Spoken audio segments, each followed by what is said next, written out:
वेळेला सर्वसाधारण माणसाच्या कानावरून गेलेला नसतो आणि तो म्हणजे प्रत्याहार. त्याच्यानंतरचे जे शब्द आहेत ते अतिपरेच्या अवज्ञा म्हणतो ना तशापैकी आहेत. धारणा, ध्यान आणि समाधी. आपल्याला समाधीपर्यंत जाऊन पोचायचं आहे आणि म्हणून पतंजली मुनींनी हा रस्ता सांगितलेला आहे. किंवा हा रस्ता सांगितल्या म्हणण्यापेक्षा मी असं म्हणेल की ह्या पायऱ्या सांगितलेल्या आहेत. यम ही पहिली पायरी, नियम दुसरी पायरी, आसन, प्राणायाम या पायऱ्या आहेत. आणि ह्या पायऱ्या आहेत असं म्हणत असताना ही एक एक पायरी ही चढत चढत आपल्याला पुढे जायचं. ह्याला शॉर्टकट नाहीये. तुम्ही रायगडावर कधी गेला असाल तर रायगड चढताना रायगडाच्या पायऱ्या असं आपलं म्हटलं जातं. एक आपल्याला तो वाक्यप्रचार पण आपण बऱ्याच वेळेला वापरतो. किंवा तुम्ही या इथे कर्जतच्या बाजूला पेठचा किल्ला जो आहे ज्याला कोथळीगड म्हणतात, तर त्याच्या ज्या पोटातला एकदम संपूर्ण सुळक्यावर जायच्या वेळेला ना तिथे जवळजवळ 1.5 ते 2.25 फूट उंचीच्या पायऱ्या आहेत. एका वेळेला एकच पायरी चढायला मिळते आपल्याला. योगाचं पण तसंच आहे. एका वेळेला एकच पायरी जाता येते, एका वेळेला 2-2 पायऱ्या नाही चढता येत.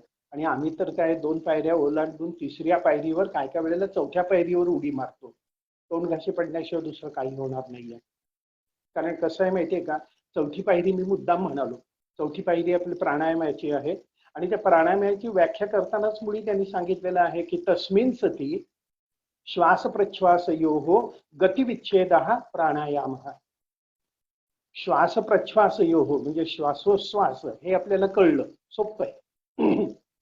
गतिविच्छेदः गतीचा विच्छेद करणं म्हणजे प्राणायाम हे आपल्याला कळलं. पण त्याच्या अगोदरचं जे तस्मिन् सती हे जे पहिलेचे 2 शब्द जे आहेत त्याचा अर्थ काय? त्याचा अर्थ आम्ही कधीही ध्यानात घेत नाही. किंबहुना आम्ही प्राणायामाच्या वेळेला ही प्राणायामाची व्याख्या आम्ही लक्षातच घेत नाही. तस्मिन् सती म्हणजे याच्या अगोदर जे काही सांगितलेलं आहे त्याच्यावर तुमचं प्रभुत्व मिळाल्यानंतर, म्हणजे यम आणि नियम आणि त्याच्यानंतर आसनं ही संपूर्ण सिद्धी मिळाल्यानंतर, ह्याच्यावर प्रभुत्व संपूर्ण तुम्हाला मिळालं की त्याच्यानंतर तुम्ही प्राणायामावर जा. आणि पुन्हा एकदा मी हे एवढं थोडंसं कळकळीने बोलतो हे त्याच्यासाठी असं पण की उठा आणि करा असं नका करू. त्याचं कारण तिथेच सांगून ठेवलेलं आहे, ग्रंथांमध्ये सांगून ठेवलेलं आहे की प्राणायामादि योगेन सर्व रोग क्षयो भवेत. प्राणायाम केल्यामुळे सगळ्या रोगांचा क्षय होतो. पण अयुक्त अभ्यास योगेनं जर अभ्यास व्यवस्थित केला नाही किंवा प्राणायाम जर व्यवस्थित केला नाही तर सर्व रोग समुद्भवा, त्याच्याच मुळे रोग होतात. आणि ह्याच्यावर प्रयोग केले गेलेले आहेत. प्राणायामामुळे अगदी कार्डिओमेगाली म्हणजे हृदयाचा आकार वाढणं, गंभीर रोग आहे, अतिशय गंभीर रोग आहे हा, तिथपर्यंत होऊ शकतं. प्राणायाम चुकीचा केल्यानंतर प्रतिशय म्हणजे सर्दी होऊ शकते, डोकं दुखू शकतं, छातीमध्ये दुखायला लागू शकतं. एक नाही बऱ्याच गोष्टी आहेत. आणि मुख्य म्हणजे आम्ही सकाळी तुम्ही व्यायाम करता का म्हटल्यानंतर हो आम्ही योगा करतो म्हणून येणारी मंडळी जी आहेत ना, हे जे सगळी मी नामावळी जी वाचली ना त्याच्यापैकी रोग घेऊन आलेले असतात. त्यांना मी पहिले सांगतो बाबा रे तुमचा तथाकथित जो प्राणायाम आहे ना तो बंद करा पहिले. तर हे प्राणायाम करण्याच्या अगोदर तस्मिन् सती म्हणजे ते सगळं झाल्यानंतर, तर ते सगळं झाल्यानंतर ह्याचं हे अतिशय महत्वाचं वाटतंय मला. आणि म्हणून त्याच्यातले यम आणि नियम जे आहेत ना त्याच्यावर मी भर देतो.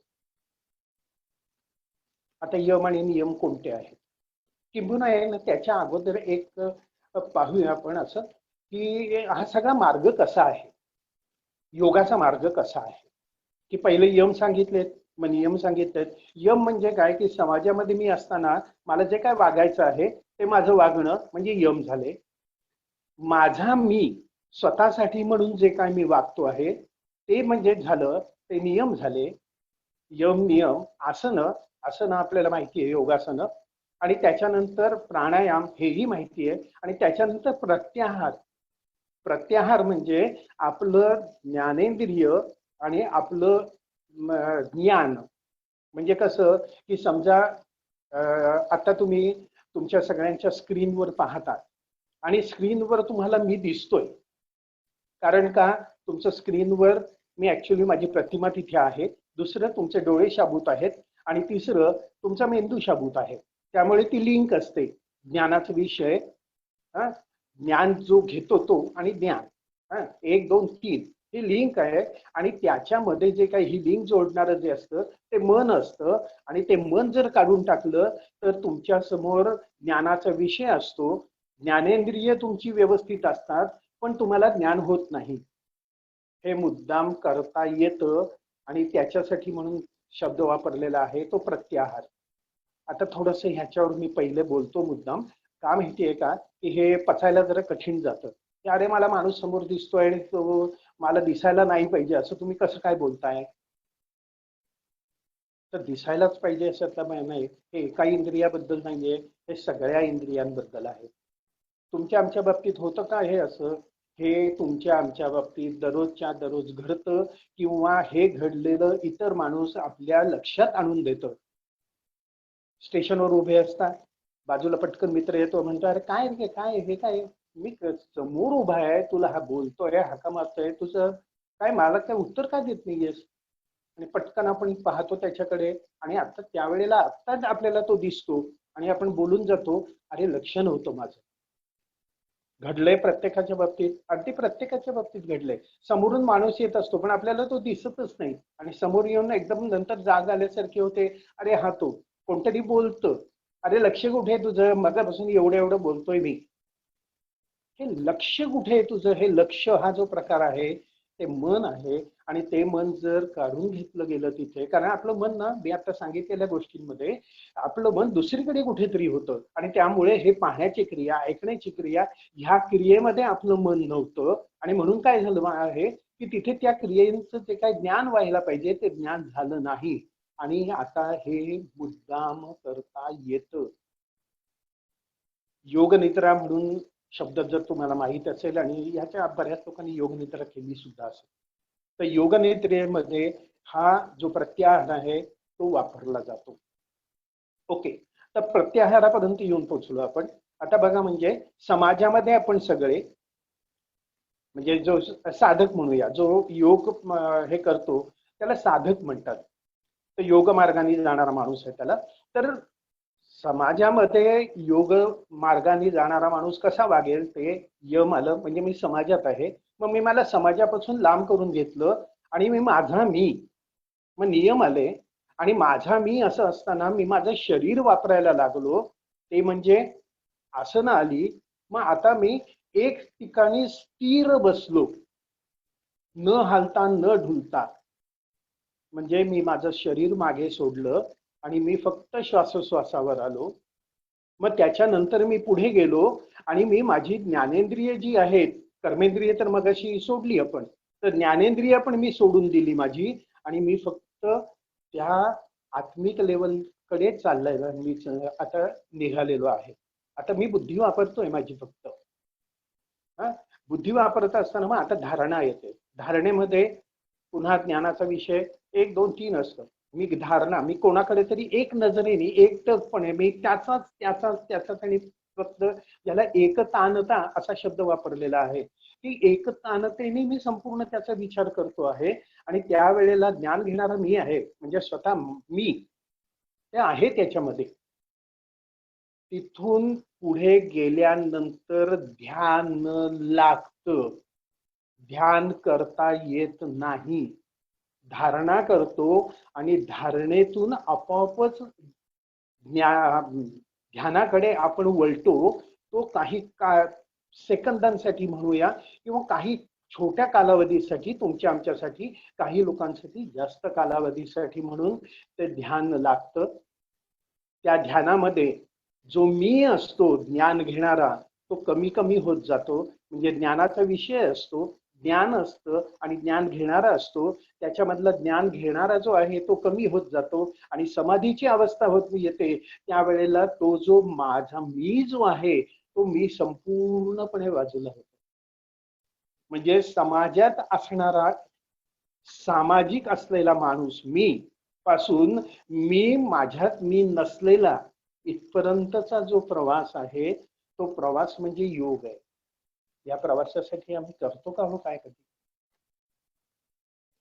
आम्ही करतो ते ब्लड प्रेशर कमी करण्यासाठी करतो. म्हणजे कसं आहे माहिती आहे का, मी कल्याणवरनं गाडीमध्ये बसलेलो आहे, माझ्याकडे CST पर्यंतचं तिकीट आहे.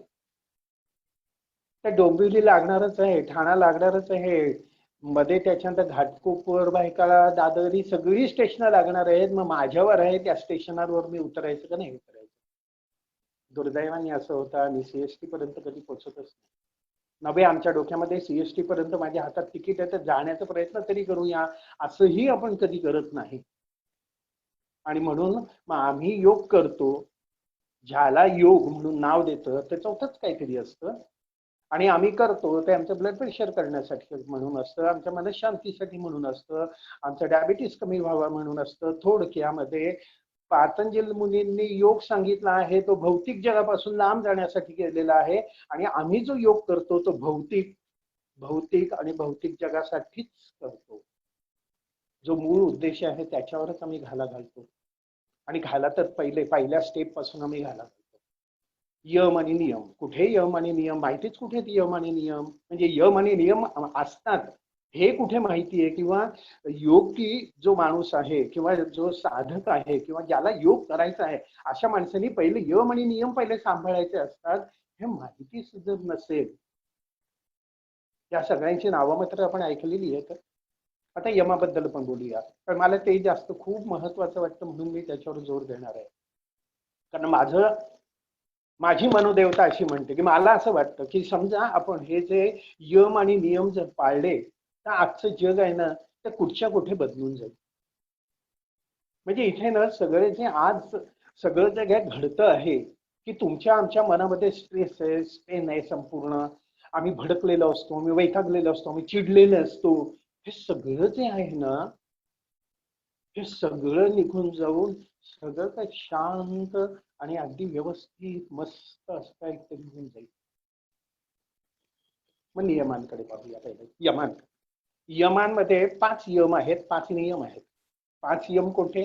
अहिंसा, सत्य, अस्थेय, ब्रह्मचर्य, अपरिग्रह.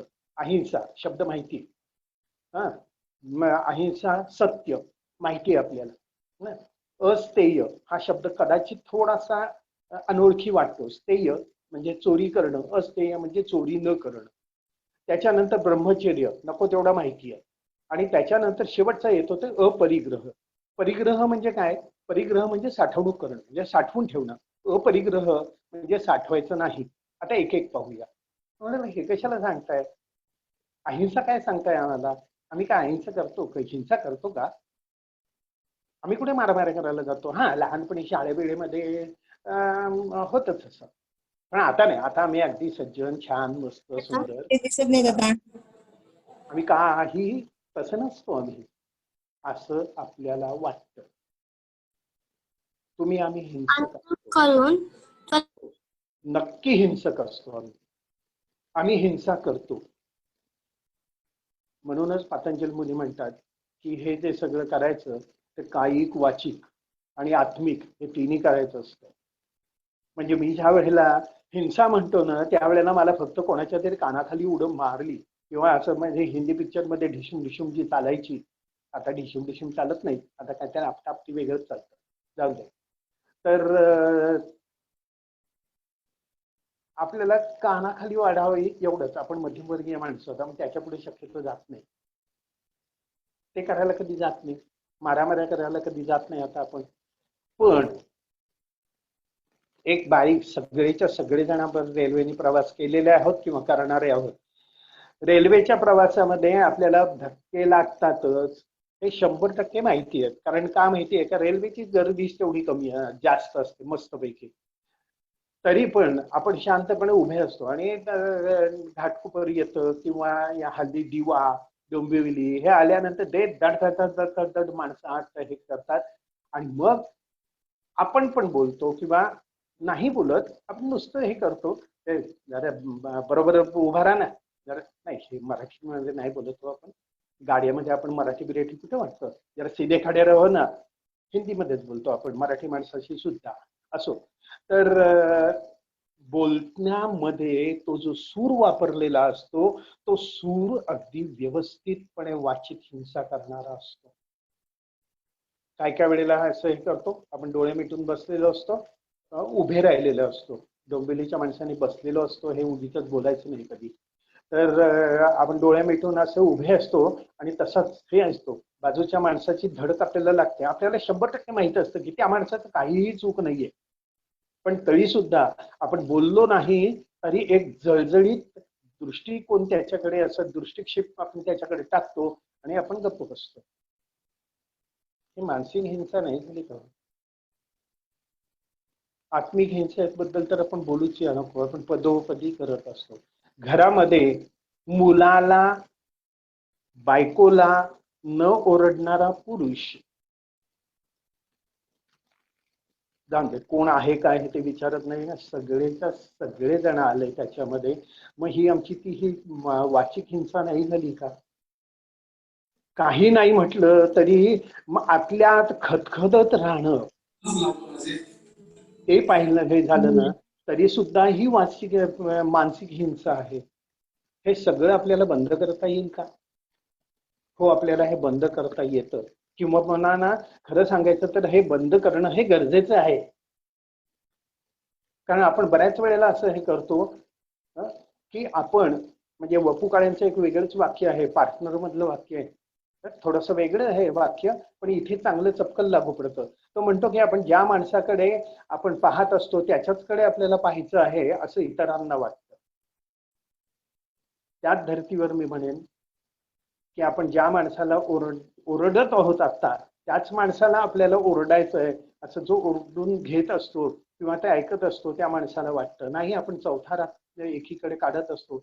सगळ्यांनी, म्हणजे ते स्त्री असून देत, पुरुष असून देत, कोणतेही वय असून दे, कोणाचा तरी राग कुठेतरी निघणं आणि मग ते पुढे हे करणं. तर हा जो प्रकार आहे हा तुम्ही आम्ही प्रत्येक वेळेला करत असतो. आता मग स्वतःला ह्या दृष्टिकोनातून समजवायला सुरुवात करायची आणि तपासायला सुरुवात करायची. आता स्वतःला तपासायला सुरुवात करायची, ते नंतर येणार आहे मुद्दा, म्हणून त्याच्याबद्दल मी जास्त काय बोलत नाही आता. की हे जर मग असं आहे तर हे प्रकार मी थांबवू शकतो का? ते थांबवणं माझ्याच हातात आहे ना. मग त्याच्यानंतर हे जर मी शांत जर होत गेलो, घरातले असे, आता माझ्या घरामध्ये 3 जण होते, हा, तर 3-4 जण घरामध्ये आहेत असं धरूया, आणि ते 3-4 जणांनी ठरवलं की नाही, आपण एकमेकांवर भडकायचं नाही. किती शांत होईल घर. आणि मग तसंच हळूहळू 1 घर, 2 घर, मग सोसायट्या, आणि हे ते करत करत करत हे जा. तुम्ही म्हणाल हे रोमॅन्टिझम आहे. हो, पण हे अशक्य नाहीये. हे करण्याचा प्रयत्न जर केला, आणि हे करण्याचा प्रयत्न केला, मी म्हणेन किंवा ना, योग म्हणून ज्या वेळेला विचार करता त्यावेळेला हे करायला पहिले सुरुवात जर केली ना, तर खरंच हे जग बदलून जाऊ शकतं. त्या संदर्भामध्ये एक वेगळीच गोष्ट मला आठवते ती आयुर्वेदामधली आहे. आयुर्वेदाच्या सुश्रुत संहितेमध्ये सांगितलेलं आहे त्यांनी की 2 माणसं एकमेकांच्या समोर येतात त्यावेळेला कोणी कोणाशी बोलायचं. आता काय नाही, कॉर्पोरेटमध्ये काम करणारे खूप जण असतील, त्यांच्यामध्ये ते म्हणजे मॅनर्स असतात, एटिकेट्स असतात, इत्यादी इत्यादी, की सेकंडसाठी कोणी हात पुढे करायचा, त्याच्यावर पण बरंच काही काही ठरतं. पण हे जे आत्ताचं युग आहे किंवा आत्ताचं जे काय संपूर्ण आहे, तसं कॉर्पोरेट जग त्यावेळेला नव्हतं, नसावं आत्ताचं सुद्धा, असं मला वाटतं. आणि त्यांनी अतिशय सुंदर सांगितलं. त्यांनी सांगितलं, दोघे माणसं समोरासमोर आलं तर सुरुवात कोणी करायची बोलायला? तर मी. आता हे प्रत्येक माणसाने मनामध्ये जर बाणवलं तर भांडणं होतील. कारण भांडण म्हणजे सुद्धा एकदा पुन्हा एकदा ती वाचिक हिंसाच आहे. तर आहे हिंसा, म्हणजे अहिंसा, हे सगळं करायचं नाहीये. हे जे आहे ना, हे खरंच कठीण नाहीये. आणि तुम्हाला गंमत सांगतो, एक कालावधी असा होता की मी अतिशय भडकू माणूस होतो, खूप जास्त भडकायचो. आणि नॅचरली माझं भडकण्याचा सगळ्याहून जास्त त्रास कोणाला होणार? मुलाला आणि बायकोला. दरम्यामध्ये मी BA करायला लागलो योगशास्त्रामध्ये, आणि त्यावेळेला माझा मुलगा, मी BA ला ऍडमिशन घेतली आणि त्याच वेळेला माझा मुलगा ऑस्ट्रेलियाला गेला. आणि मग ऑस्ट्रेलियावरून तो यायचा, संपूर्ण दरवर्षी तो इथे भारतामध्ये एक चक्कर टाकायचा, तो मास्टर्स करत असताना. आणि एकदा माझ्याकडे हे आला, आणि तो त्याच्यावर पण मी खूप भडकायचो. मला काय काय वेळेला अजून सुद्धा वाईट वाटतं की मी त्यावेळेला तसं वागलो म्हणून. अर्थात पश्चात बुद्धी आहे ही. तर गंमत अशी सांगायची, तर त्या माणसाने ज्याने माझे भडकण्याचे खूप वार शोधले होते, तो मुलगा सहज माझ्या समोर येऊन बसला आणि म्हणाला, बाबा तुम्ही अगदी म्हणतात ना तसं मुळापासून बदललेला आहात हो. म्हटलं का रे, काय झालं? हा म्हणे, तुम्ही केवढे शांत झालात, तुम्ही आता भडकत नाही आहात. ज्या मुलावर मी अतिशय जास्त भडकायचो, कारण का माझा स्वभावच तसा होता, म्हणून ते BA करायला लागल्यानंतर, योगाचा अभ्यास करायला लागल्यानंतर त्याच मुलांनी मला स्वतःला समोर बसून, बाबा तुमचं भडकणं कमी झालं किंवा भडकत नाहीच आता तुम्ही, असं म्हणावं, एवढाच जर टोकाचा फरक पडत असेल. मी काय अगदी मोठा साधक बिधक काही नाहीये, मी साधा माणूस आहे तुमच्यासारखा. सर्वसाधारण असावा तसाच आहे. एक माझ्यामध्ये अवगुण होता आणि तो अवगुण योगाच्या ह्याने माझा गेला. मग तुमचा नाही जाऊ शकणार का? याचा नाही जाऊ शकणार का? त्याचा नाही जाऊ शकणार का? जगाच्या कोणत्याही माणसाचं जाऊ शकेल हो, पण ते करायला पाहिजे आपण. पुढच्या ह्याच्यावर जाऊ, कारण ह्याच्यावरनं बोलावं तेवढं कमी आहे. अहिंसा, त्याच्यानंतर सत्य. आम्ही कुठे खोटं बोलतो हो, किंवा मग हळूच त्याला मग शेपूट जोडली जाते. नाही म्हणजे तसं काय काय वेळेला खोटं बोलायला लागतं, पण ते खोटं बोलायला ज्या वेळेला लागतं ना, तो भाग आपण सोडून देऊया. काय काय वेळेला खोटं बोलायला लागतं हो. आता उद्या माझ्यासमोर पेशंट आला आणि त्याला मी सांगितलं, ए बाबा तू ना उद्याची संध्याकाळ तू काय पाहणार नाहीयेस, तो उद्या संध्याकाळी मरण्याच्या ऐवजी तो आत्ताच मरेल. मी त्याला सरळपणे अगदी मस्तपैकी हसत्या चेहऱ्याने मी त्याला सांगतो, काय उगीच आता ह्याच्या नंतरचं औषध द्यायला मी इथे येणार नाहीये तुम्हाला, चुपचाप उठायचं आणि माझ्या दवाखान्यामध्ये यायचं. म्हणा आता मी बेडवर आहे ना, मग म्हणून काय झालं, तू काय उठणार नाही की काय? चल उठ, काही होत नाही तुला, पुढच्या आठवड्यात बघ माझ्या दवाखान्यात असतो की नाही. मला 100% माहिती आहे की उद्याची संध्याकाळ माणूस पाहणार नाहीये. मी त्या घरातून बाहेर पडतो औषधं घ्यायला म्हणून किंवा मला सोडायला म्हणून, किंवा त्यांच्यापैकी एक माणूस येतो, त्या माणसाला स्पष्ट सांगतो तयारी करायला सुरुवात कराल, आमची माणसं बोलवून घ्या, उद्याची संध्याकाळ पाहत नाही म्हणून. पण हे मी त्या पेशंटला नाही सांगत. मग मी काय, अहिंसा, त्याच्यानंतर असत्य, सत्य बोलायचं ते मी सोडून दिलं. तर इथे बोलायला लागतं काय काय वेळेला, पण काय काय वेळेला ज्या वेळेला बोलायला लागतं त्यावेळेला तुमची सतसत विवेक बुद्धी तुम्हाला काय सांगते आहे हे मात्र पक्क ध्यानात ठेवायचं. त्याच्यानंतर पुढे जातो, कारण मला वाटतं हे दिग्दर्शक आहे.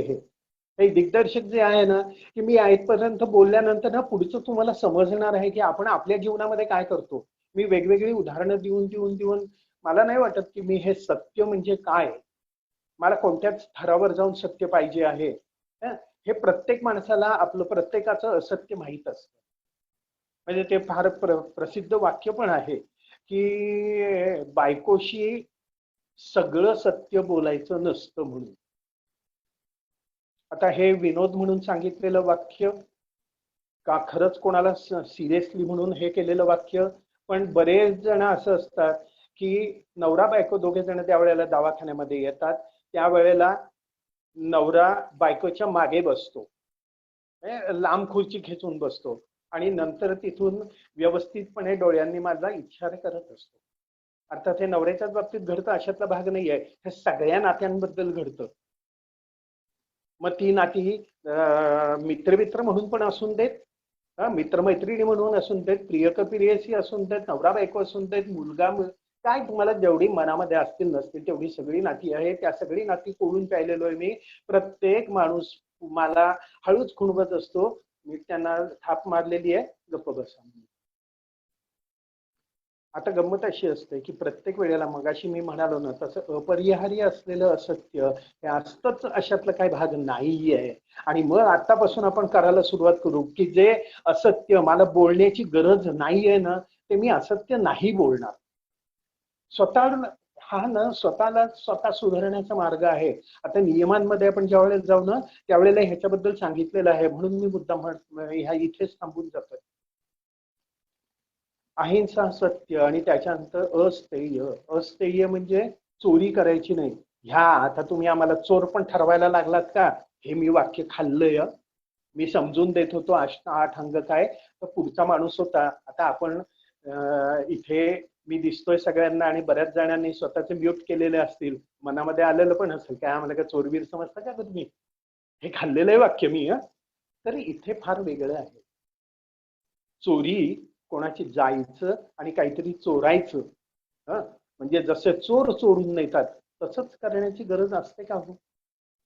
आपण चोरी कोणत्या कोणत्या लेवलवर करू शकतो? मागाशी पुन्हा एकदा आपण असंच जाऊया, शारीरिक, मानसिक, आत्मिक. मानसिक मानसिक चोरी करतो हो. आता बऱ्याच लोकांना हे माहीत असेल की आपण वापरत असलेली स्टेशनरी जी आहे ती ऑफिसची, ऑफिसचं वायफाय आहे, त्याच्यावर मी मस्तपैकी गप्पा मारतो. किंवा आमच्यापैकी बरेच जण असे आहेत, अरे आमच्या ऑफिसचं वायफाय आहे ना, त्याचा स्पीड चांगला आहे, मी असं करतो, मी जरा लवकर जातो ऑफिसला आणि तिकीट बुक मी करतो का आमचा वायफाय चांगला आहे तिकडचा. याला काय म्हणायचं? हे हे तुम्ही जरा अति करताय जरा असं. आमच्या समोर ते माहिती आहे ना, रामशास्त्री प्रभूणे, रामशास्त्री प्रभूंकडे कोण माणूस गेला आणि ते काहीतरी काम करत असतील तर ते ना स्वतःच्या समोर असलेला दिवा विझवायचा आणि दुसरा दिवा लावायचे आणि बोलायला सुरुवात करायची. त्यांना विचारलं, हा तुम्ही काय हे केला? नाही म्हणे, तो जो दिवा आहे ना, तो दिवा जो आहे तो दिवा सरकारच्या तेलाने आहे आणि मी तुमच्याशी बोलतोय हे माझं वैयक्तिक आहे, त्याचा सरकारशी काही संबंध नाहीये, त्यामुळे मी माझ्या पैशाने खर्च करणार. तुम्ही म्हणाल आता झालं, तुम्ही आता इतिहासामध्ये शिरलात का? तिथे असं मिळतील, पण तुम्हाला गंमत माहिती आहे ना, आता मला तो देश आठवत नाहीये मला, नाही तर मी त्याच्या सहित सांगितलं असतो तुम्हाला. गेल्या काही वर्षां अगोदरचीच गोष्ट आहे. देशाच्या पंतप्रधान त्या स्त्री होत्या, मला तिथपर्यंत आठवतंय, नाव आणि ते पुढचं आठवत नाहीये. मला वाटतं हा रेफरन्स तुम्हाला पटकन आठवेल पण काही काही लोकांना. तर ते जे आहेत ना, त्यांनी त्यांचं सरकारी जे क्रेडिट कार्ड आहे ते क्रेडिट कार्ड त्यांचे स्वतःचे जे पर्सनल जे खर्च आहेत त्याच्यासाठी वापरलं, म्हणून त्यांनी राजीनामा दिला. मला वाटतं आता सगळ्यांना आठवत असेल हा प्रकार. त्यांना राजीनामा त्यांनी दिला म्हटल्यापेक्षा त्यांना द्यायला भाग पडला, म्हणजे त्यांना द्यायला लागला राजीनामा. अस्तेय. आपण असं बरंच काय काय काय काय स्थेय करत असतो ना. आता कवितांचं पेव फुटलेलं आहे याच्यामध्ये, कुठे? फेसबुकवर. आणि त्या पेव फुटलेलं जे आहे त्याच्यामध्ये या इथे त्यांनी सांगितलंय की स्वीडनच्या पंतप्रधान आहेत त्यांच्याबद्दलचं आहे कॉमेंट. मी पटकन नाव नाही वाचता आलं मला, तर ठीक आहे, आभार तुमचे. तर त्या कवितांमध्ये पाहिल्यानंतर असं जाणवतं की त्या कविता आहेत ना, ह्याची ही ओळ, त्याची ती ओळ, ह्याचे हे शब्द, त्याचे ते शब्द, आणि असं टलट जोडून ते केलेलं आहे. असं खूप जाणवतं आपल्याला. आता वेगवेगळे आपण चित्रपट पाहतो, त्या चित्रपटामध्ये तर मध्ये एकदम लाटच आली होती कशाची, या चित्रपटातला हा प्रसंग कोणत्या फिल्म मधनं घेतलेला आहे, इंग्लिश वरनं किंवा काय. किंवा आता युट्यूबवर तुम्ही जर पाहिलं तर वेगवेगळ्या गाणी जी आहेत ना, त्या वेगवेगळ्या गाण्यांचं ओरिजिन कुठे आहे ते संपूर्ण आहे. तर काय काय ठिकाणी तर सरळ डायरेक्ट चौर्यच आहे, पण काय काय ठिकाणी जे आहे ना त्याच्यातून इन्स्पिरेशन घेतलेलं आहे. ते इन्स्पिरेशन घेतलेलं आहे ते मी मान्य करतो, किंवा त्याच्यानंतर ते जे संपूर्ण आहे ना त्याला स्वतःचा साथ चढवलेला असतो, त्या माणसाने स्वतःचं डोकं वापरलेलं असतं. पण काय काय या इकडे तिथे जसं आहे तसंच्या तसं आपण या इथे वापरलेलं आहे. आता हे संपूर्ण सर्वांना माहिती आहे, या दृष्टिकोनातून मी ही उदाहरणं देतोय. पण आता मी ज्या वेळेला हे अस्तेय म्हणून म्हटलं ना, त्यावेळेला मग आता आपण काय काय चोऱ्या करतो, कोणत्या कोणत्या विचारांचा चोऱ्या करतो. एक बारीकसा विचारांचा चोरी असतो तो आमच्या, काही नाही. आता मी मगाशी पटकन म्हणताना म्हणून टाकलं की हा वपू काळ्यांचं वाक्य आहे ते म्हणून. आता खरं बोलण्याची गरज होती का ते वपू काळ्यांचे वाक्य? सगळ्या लोकांना कदाचित निम्म्याच्या वर लोकांना हे वपू काळ्यांचं वाक्य आहे म्हणून नाही दिसतं. मी नाही म्हणालो म्हणून काय फरक पडतो? पण नाही, ते वाक्य तुम्ही त्यांचं आहे हे तुम्हाला जर माहिती असेल तर ते तुम्ही त्यांचं आहे हे कोट करणं ही गरज असते. कोणाची? तुमच्या मनाची आणि तुमच्या आत्म्याची, जर तुम्ही योग मार्गाने चालत असाल तर. माझा मुलगा परदेशामध्ये त्यांनी तिथे मास्टर्स ज्या वेळेला केलं त्याच्यासाठी रिसर्च पेपर त्याला द्यायला लागला. त्या रिसर्च पेपर मधले शब्द न शब्द जे आहेत ते तुम्हाला तुमचे लिहायचे असतात. आणि समजा तुम्ही कोणाचं कोट केलं तर ते कोट जर केलेलं आहे त्याचा रेफरन्स तुम्ही दिला नाही तर तो तुमचा गुन्हा मानला जातो आणि त्याच्यावर कारवाई होते. आता बघा, चौर्य हे मी कुठपर्यंत ताणू शकतो. आणि प्रत्येक वेळेला प्रत्येक म्हणजे माझ्या ना हे संपूर्ण आहे ना हे सजगतेने सगळं मला पाहायचं आहे. मी अहिंसा करतोय का, मी असत्य बोलतोय का, मी आहे ते स्थेय करतोय का, मी चोरी करतोय का, हे मन हे सगळं सगळं सगळं सगळं पाहत पाहत पुढे गेलं. आणि प्रत्येक क्षणाक्षणाला अडवत मी गेलो ना मला, तर मग आता मला म्हणजे मी मला अडवलं, ह्यानी त्याला स्वतःला अडवलं, त्यांनी स्वतःला अडवलं, त्यांनी स्वतःला अडवलं, असं करत करत सगळ्या समाजाने असं अडवत अडवत अडवत गेलं ना स्वतःला, काय होईल त्या समाजाची. म्हणजे तो किती हेल्दी आणि किती चांगला समाज असेल ना, नुसती आपण कल्पना केलं ना तरी त्या कल्पनेने आनंदित होऊन जातो आपण. त्याच्यानंतर येतं ब्रह्मचर्य येतं. ब्रह्मचर्य ब्रह्मचर्य म्हटल्यानंतर अच्छा ओके ब्रह्मचर्य ते आता तुम्ही तेच बोलणार ना. योगामध्ये ब्रह्मचर्याचे जे अर्थ दिलेले आहेत ना ते सगळे अगदी वेगळे आहेत. ब्रह्मचर्य म्हणजे तुमचे ब्रह्म आचर्यती, जे ब्रह्माचं आचरण करतात, जो ब्रह्माचा मार्ग आहे तो आचरण करतात. आमचे जे 4 आश्रम सांगितलेले आहेत, मग त्याच्यापैकी गृहस्थाश्रम जो आहे ना, त्या गृहस्थ त्याच्या अगोदरची जी विद्यार्थ्याची अवस्था आहे ना त्यावेळेला तुम्हाला म्हणजे सर्वसाधारण ब्रह्मचर्य असं म्हटल्यानंतर जे अपेक्षित असतं ना तेच म्हणजे नो सेक्स. कारण ब्रह्मचर्याचा जो हे आहे तो सेक्सची का लावतात ते मला खरंच कळत नाही. मग त्याच्यानंतर जो गृहस्थाश्रम येतो, तो गृहस्थाश्रम येतो त्यावेळेला तिथे शरीर संबंध अपेक्षितच आहेत. ते करू नका म्हणून कोणी सांगितलेलंच नाहीये, कोणत्याही ग्रंथामध्ये सांगितलं नाही. किंबहुना गृहस्थाश्रम आहे हा 4 आश्रमामध्ये सर्वश्रेष्ठ आहे म्हणून सांगितलेलं आहे. आणि गृहस्थाश्रमामध्ये समजा जर तुम्हाला शरीर संबंध ही गरज जर असेल तर ते नाही म्हणून कोण बोलणार आहे आणि कशाला बोलणार आहे. मात्र एक आहे, मग असं या वेळेला ब्रह्मचर्य म्हटल्यानंतर मग तिथे जी प्रतारणा केली जाते शरीर संबंधामध्ये किंवा आताच्या शब्द वापरून सेक्स मध्ये जी काय एकूण हे होते, जाऊन दे ना आपले एवढं मी वेगवेगळं कशाला बोलतोय, की जे हिंदी सिरियल्स आहेत हे ते ज्या सिरियल्स आहेत ना त्याच्यामध्ये सध्या जे घडताना दाखवलेलं आहे ते जे आहे ना ते ते ते मात्र हो ते ब्रह्मचर्याचं पालन नाही, ते तुम्ही ब्रह्मचर्यामध्ये चुकलात.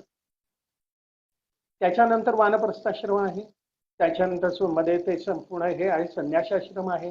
ही सगळी जी आश्रम आहेत ना त्या त्या आश्रमामध्ये तुम्हाला जे जे जे जे करायला सांगितलेलं आहे ते ते तुम्ही करणं आणि ते मनापासून करणं आणि विनातक्रार करणं आणि त्याच्यामधून उगीच स्वतःची सुटका करून घेण्याचा प्रयत्न न करणं, हा संपूर्ण जो मार्ग आहे ना तो ब्रह्मचर्याचा मार्ग आहे. हो, आम्ही उगीच संपूर्ण ते ब्रह्मचर्य म्हटल्यानंतर अजून कोणीतरी मला त्यात प्रश्न विचारून येतो, कारण ते एक वेडेपणा ठरेल तो प्रश्न विचारणं. म्हणजे समाधीपासून ते संभोगातून समाधीपर्यंत त्या ह्या विषयावर तुम्हाला काय बोलायचंय.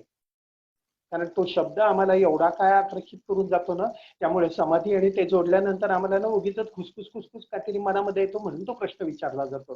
त्या प्रश्नावर विचार केला जात नाही. जाऊन दे, आत्ताच उत्तर देऊन टाकतो त्याचं, की त्याच्या मागे जी लस्ट म्हणून आपण ज्याला म्हणतो त्याच्यात म्हणजे वासना जी म्हणतो ना ती वासना काढून टाका आणि मग तुम्हाला जे निर्मळ रूप उरतं ना त्या संपूर्ण शरीर संबंधामधलं ते जे रूप आहे ना मग ते तुम्हाला समाधीपर्यंत घेऊन जाऊ शकतं. पण ह्याच्यात सगळ्यात मोठा अडथळा असा आहे की ते म्हणजे ती जी लस, ते म्हणजे वासना ही जी आहे ती वासना तिथे त्या वेळेला नसायला पाहिजे. खूप मोठं काम आहे. मग त्याच्यामुळे त्याच्या भानगडीत मध्ये पडण्याच्या ऐवजी जे आपल्याला आपल्या चारी आश्रमांमध्ये कसं वागावं, काय करावं, त्याचे जे नीती नियम सांगितले आहेत त्याच्याप्रमाणे जायचं आणि त्याला हे करायचं, ते ब्रह्मचर्य म्हणून जे सांगितलेलं आहे त्याचं पालन करायचं, काही हरकत नाही. त्याच्यानंतर येतो तो अपरिग्रह. अपरिग्रह हे साधारणपणे आपल्याला माहीत नसलेली गोष्ट आहे. तर अपरिग्रह म्हणजे परिग्रह, साठवणूक करायची नाही. आता परवाच एक माझा मित्र म्हणत होता, ऑफिसमध्ये आता लॉकडाऊन आहे ना, त्यामुळे ऑफिसमध्ये कुठे जायचं नाहीये, काय करायचं नाही, घरच्या घरीच सगळे जण आहे. तो म्हणतो माझा मुलगा मोठा झालेला आहे, माझ्या पॅन्ट त्याला येतात, त्याचे पॅन्ट टी शर्ट येतात आणि आमच्या घरामध्ये असं आहे की आम्ही तिघे जण एकमेकांचे कपडे वापरतो. ज्या कपाटामध्ये आमचे फुल पॅन्ट फुल शर्ट हे ते ठेवलेलं आहे ना, ते गेल्या 3 महिन्यामध्ये आम्ही उघडलेलंच नाहीये. आणि आमच्या इथे कपाट उघडल्यानंतर हे भारंभार असतात, किंवा तो सुप्रसिद्ध विनोद आहे ना, कपाट उघडल्यानंतर कपाट पूर्ण भरलेलं असतं कपड्यांनी आणि त्याच्यानंतर नाही दे बाबा मला ह्याच्यामध्ये घालायला साडीच नाहीये किंवा शर्टच नाहीये. हा प्रकार आपण करून नवीन नवीन खरेदी करत असतो. हे जे आहे ना, साठवणूक आली किंवा हे जे आहे ना ते परिग्रह आला. आता फक्त एवढ्याच हे फक्त मटेरियल गोष्टींसाठीच बोलायचं का? नाही, हे जायचं मानसिक लेवलला घेऊन जात आहे. आता मानसिक लेवलला कसं घेऊन जाणार तुम्ही? तर मी परिग्रह विचारांचा सुद्धा करायचा आहे. म्हणजे आता मग परिग्रह विचाराचं करतो का? बघा हे मी सांगतोय तर तुम्हाला पटकन आठवतंय का तुम्ही केल्याचं? रस्त्यावरून जात असतो, दोघे जण आपण नवरा बायको जात असतील, कोणतेही दोघे जण जात असतात आणि समोर एक माणूस दिसतो आणि हळूच आपण याला ऐकू बाजूच्या माणसाला ऐकू गेल्यासारखं म्हणतं, तर संपूर्ण समोरून जो चौकडी शर्टवाला येणार आहे ना, हा तर जरा मी तुझ्याशी बोलतोय, तू माझ्याशी बोलत राहा आणि तो आपल्याकडे यायला नको आहे मला. आणि मग का? तर गेल्या वेळेला काहीतरी आला आणि काय नाही जाम बोर मारतो रे तो, नाही डोकं खातो नुसतं आपलं. गेल्या वेळेला किंवा ह्याच्या अगोदर केव्हा तरी आला होता, केव्हा तरी काहीतरी झालं होतं आणि त्यावेळेला त्याचं असं असं असं झालं होतं. हा जो विचार माझ्या मनामध्ये आहे तो विचार मी माझ्या मनामध्ये एवढा पक्का बसवून टाकलाय की तो माणूस आला की मी रस्ता बदलून निघून जातो. मग त्याच्यानंतर हे जे आहे ते घरातली एक एक एक एक एक एक नाती संबंध आहेत, त्या नातेसंबंधामध्ये किती बोलायचं आणि किती नाही बोलायचं. कारण मला माहितीये ना तुला काय म्हणायचंय ते. हा शब्द नवऱ्याने बायकोला किंवा बायकोने नवऱ्याला किंवा घरामधल्या एकाने दुसऱ्याला प्रत्येकाने म्हटलेला असतो. हे कुठून आलं हो? हे परिग्रह आहे, हे विचारांचं परिग्रह आहे. आणि मग त्याच्यानंतर हे जर झालं किंवा एखादा माणूस म्हणतो नाही रे बाबा मला ना ते मॅथमॅटिक्स म्हटलं ना नाही मला जमतच नाही, ते मला जमत नाही हे त्यांनी संपूर्ण मनामध्ये घेऊन टाकलेलं असतं की नाही मला जमणारच नाहीये म्हणून. हा परिग्रह आहे, हा विचारांचा परिग्रह आहे. परवा आता मी वाचत होतो त्या मॅडमना मी भेटलो सुद्धा. त्यानं रिटायर झाल्या आणि त्यांना असं वाटायला लागलं की आपण सायकल चालवायला सुरुवात करावी. आता त्या 70-75च्या पुढच्या आहेत आणि त्यांनी काय केलं माहितीये का? रिटायर झाल्यानंतर 60च्या नंतर त्यांनी सायकल चालवायला सुरुवात केली आणि त्याच्याबरोबरच्या जे लोक होती त्यांना बरोबर घेतलं आणि ते म्हणाले चला आपण सगळेजण चालवू चालवू, पुण्याचे आहेत आणि आणि त्यांनी हे करता करता त्यांनी भारत भ्रमण केलं. म्हणजे काश्मीर ते कन्याकुमारी त्या सायकलवरून जाऊन आल्या. आणि आम्ही या इथे लोकांना मी ज्या वेळेला सांगतो सकाळी तुम्ही चालायला जा, गुडघे दुखतात हो. तर केव्हा तरी एकदा गुडघे दुखलेले असतात आणि मग त्या गुडघ्यांच्या नावाने एवढ्या पावत्या फाटतात ना, आम्हाला करायचं नसतं. हे जे परिग्रह आहेत, मग आता बघा याच्यामध्ये काय काय आलं. याच्यामध्ये असत्य आलं, याच्यामध्ये परिग्रह आलं. हे जे आहेत ना हे संपूर्ण त्याच्यामध्ये आलंच. आणि आम्ही त्याच्यामध्ये खोटं बोललोय, आम्ही त्याच्यामध्ये उगीच पहिले केव्हा तरी झालं होतं ते डोक्यामध्ये घेऊन बोललोय. हे सगळं करत करत करत असतो. हे सोडून देऊया ना आपण. हे संपूर्ण हे जे आहेत ना याला यम म्हणतात आणि हे मी समाजामध्ये वावरताना मी कसं वावरायचं आहे ना त्याचं सांगतात आणि त्याच्यावरनं येतं ते नियमांमध्ये येतं आणि नियमांमध्ये येतं ना ते नियमांमध्ये येतं ते मी माझ्याशी कसं वागायचं ते येतं. म्हणजे आता समाजावरनं मी माझ्याकडे आलो त्याचं पहिलं येतं ते शौच येतं. शौच म्हणजे शुद्धता. पुन्हा एकदा ही शुद्धता म्हणजे फक्त हा अगदी मस्तपैकी आता तो माझा कोणता तरी जो साबण आहे ना, तू एवढी सकाळपासून संध्याकाळपर्यंत फ्रेश, एवढं घाम येत असताना गरमीमध्ये फ्रेश कशी राहते म्हणून कोणत्या तरी एका साबणाचं हे आहे. मला ते अभिप्रेत नाहीये. साबण कोणताही वापरला, शरीरावरचा मळ जायला पाहिजे, तो हे करा. अगदी मी आता आयुर्वेदिक माणूस आहे म्हणून तुम्हाला ते जाता जाता विषय उगीच बदलतोय मार्ग आणि सांगतोय, तुम्ही जर ना उठणं लावून दररोजच्या दररोज आंघोळ करायला लागलात ना, साबणापेक्षाही तुमची त्वचा चांगली होते आणि अतिशय लकाकते आणि एक मंद सुगंध येतो. असो करून पहा. तर ते तेवढंच नुसतं शरीर शुद्धी म्हणून मला फक्त हे नसतं. मग शरीर शुद्धी येते त्यावेळेला मग माझी वाचिक शुद्धी येते. मग मी कठोर वचनं बोलतोय का? मग ते शुद्धता नाहीये. मी कठोर बोलतो आहे का? मी कठोर दिसतोय का? मी दिसतो म्हणजे माझ्या तोंडावरचा रागवीग मी बोललो नाही काही नाही तरी मग माझा चेहरा मी असा काय करून टाकतो ना, सगळं जे आहे ना हे शौच नाही आहे, ही शुद्धता नाहीये, ही माझ्या मनाची अशुद्धता दाखवतं. मी कोणालाही काहीही अपशब्द बोललो तर मी माझ्या मनाची अशुद्धता दाखवतोय. मी कोणाला नावं ठेवली, कोणाला काहीतरी मी वेगवेगळं काहीतरी मी बोलतोय ना, त्यावेळेला मी म्हणजे बोलताना असं हे करतं ना की एखाद्या माणसाने ना तुम्हाला नावं जर ठेवली असतील तर ती तुम्हाला ठेवलेली नावं म्हणजे ती तुमची काहीतरी कमी आहे अशातला भाग नाहीये, त्या माणसामध्ये ते हे आहे, दोष आहे. म्हणून म्हणतात ना की चांगल्यातलं चांगलं पाहण्यासाठी म्हणून तुम्ही स्वतः चांगले असायला पाहिजे. हे जे आहे ना हे चांगलं असायला पाहिजे, हे जे आहे ना त्याला शौच म्हटलं जातं. शुद्धता जी आहे ती मनाची शुद्धता आहे. त्याच्यासाठी म्हणून जे पहिले जे नियम आहे, नियम सांगितले आहेत, त्या यमामधल्या एक एक एक एक एक एक गोष्ट करायला लागल्यानंतर ना ही शुद्धता जी आत्मिक शुद्धता आहे किंवा जी शारीरिक शुद्धता आहे, जी वाचिक शुद्धता आहे, ती मानसिक शुद्धता आहे ना, ती आपोआप येते. मग मगाशी मी हिंसेच्या बद्दल जसं बोललो ना, कोणाचं काहीतरी वाईट करावं हा विचार माझ्या मनामध्ये यायला नाही पाहिजे, किंवा कोणाचं तरी काहीतरी चांगलं झालं की मला वाईट वाटलं, ही सुद्धा मानसिक अशुद्धतेच आहे तुमची. हे शौच नाही आहे. आणि ते मी दूर करण्याचा प्रयत्न करणार आहे का? तर हो, मला ते प्रयत्न करायला लागतात. आणि त्याच्यानंतरच येतं ना ते संतोष.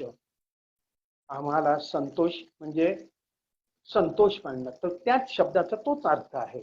पण आम्हाला शिकवलं काय जातं की तुम्ही समाधानी राहायचं नाही. आणि म्हणून जे कॉर्पोरेटवाले आहेत त्यांना हा शब्द चांगलाच माहीत असतो आणि तो शब्द म्हणजे टार्गेट. तुम्ही ते टार्गेट पूर्ण केलं की त्याच्या पुढचं टार्गेट तुम्हाला दिलं जातं. आणि मग तुम्हाला वेगवेगळे परिसंवाद आणि हे ते घेऊन तुम्हाला सांगितलं असतं की तुम्ही समाधानी राहू नका आयुष्यामध्ये. तुम्ही समाधानी राहिलात की तुमचं एकूण जे काय प्रगती आहे ती खुंटली. प्रगतीची व्याख्या कोणी करायची? त्यांनी करायची, तुम्ही करायची. माझी प्रगती मी कशामध्ये आहे ते मला कोण माझी व्याख्या करू देत नाही. आणि हे जे आहे ना हे संतोष. मध्ये एक गृहस्थ होते, डोंबिवलीवालेच आहेत, आता ते रिटायर झाले. ते एका औषधी कंपनीमध्ये होते. घरातली त्यांची परिस्थिती अशी होती, ते सायकलवरनं फिरायचे, मुद्दाम सायकलवरनं फिरायचे आणि यायचे, गप्पा मारायचे. मेडिकल रिप्रेझेंटेटिव्ह होते. कधीही त्यांनी माझं हे आहे म्हणून संपूर्ण हे औषध हे असं काम करतं तसं काम करतं काही बोललंय ना, बोलायचं नाही ते. आणि ते व्यवस्थितपणे गप्पा बिप्पा मारायचे. त्यांना सेल अतिशय चांगला व्हायचा त्यांच्याकडनं आणि म्हणून मग त्यांना प्रमोशन दिलं. या माणसाने सांगितलं नाही, मला प्रमोशन नकोय. का? तर माझी संपूर्ण फॅमिली आहे ती डोंबिवलीमध्ये आहे. मी माझं सकाळचं काम आटपलं की फॅमिली बरोबर जेवायला म्हणून दुपारी मी माझ्या घरी बसू शकतो आणि मला फॅमिली लाईफ महत्वाचं आहे. तुम्ही मला प्रमोशन नाही दिलं तर चालेल.